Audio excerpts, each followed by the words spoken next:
Let's change tack slightly. We're here, obviously, for one of the first training sessions of the new season. You've got a packed gym at the moment. We'll talk about some of the fighters individually in a moment.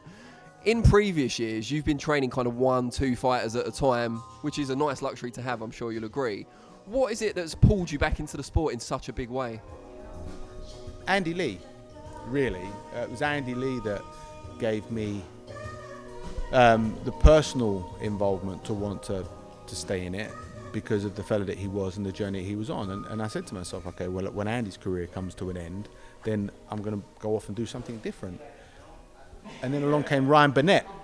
So I was like, okay, well, when Ryan's career comes to an end, we'll do that journey and that will be it. And then Josh Kelly comes along. It's like, all right, now if Josh Kelly, and then Michael Conlon comes along, and maybe I'm just a habitual addict to this love-hate relationship of the commitment of being a coach. Because being a coach is the ultimate commitment, second to being a fighter. Being a fighter is the ultimate commitment to the sport.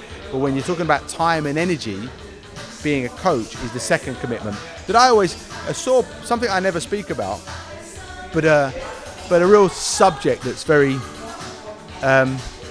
raw in me is how coaches are treated by the business. Coaches are the lowest on the food chain, and they're treated as just people kind of just to be in the gym. Expendable, and they get the lowest percentage of purses also. Well, possibly, you can't speak for everyone, but what I'm saying is that there's no real structure for them incorporating the business. You have exclusive promotional contracts. I've been a promoter, and I've promoted a world heavyweight champion. You have exclusive boxer manager contracts. I am a manager, and I manage fighters. And there is kind of a coaching contract, but it's like for a fight or 2 fights. And it's coaches not that just dedicate their time and attention, but impart their knowledge that is key to a fighter's success. And it always, only just recently have we started getting Coach of the Year awards or Trainer of the Year awards. And that's kind of like a bit of a pat on the back for the coaches. But it's not necessarily the business of boxing respecting them. I have to ask, as you've alluded to this subject, I put a tweet recently on Twitter. Where else would you put tweets? I put a tweet up recently saying I was very surprised that you weren't on the shortlist for the Boxing News British Trainer of the Year at the Boxing Board Awards this year.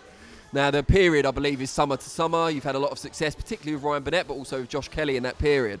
And I was very surprised you didn't make, I think it was like a 6-man shortlist, and there was a lot of support on Twitter for that. Is that something, A, you're aware of, and B, that you take any interest in? No. Awards or accolades are essentially certain people's opinions. And if you're... One thing I say to my fighters, especially in this, like I'm still trying to get my head around this changing world that we're living in, and how social media has become such an important element. But I keep saying to them, if you're susceptible to praise, you're susceptible to criticism. The opinion of others is irrelevant. It really is. All that matters is what you believe and what the people who are truly close to you think of you, if you care about them. But outside of a handful of people, of family or the closest friends, and what you choose to do, other people's opinions, let them be. It's irrelevant. And an award is kind of like an opinion or an accolade. Like if someone gives a compliment, say thank you very much, I appreciate it. But don't absorb it. Don't let it fuel your ego. Don't let that motivate you to do something else, because if it does, you can very easily be affected a negative way by a criticism. And we are in a weird, strange generation now where everyone's on these phones. We're not necessarily in the same generation. I just want to point that out. This is going to get very bad very quickly. It's going to turn into a Kugan Cassius interview. Never. Although we love Kugan, much love and respect. But I guess the short answer to your question is, I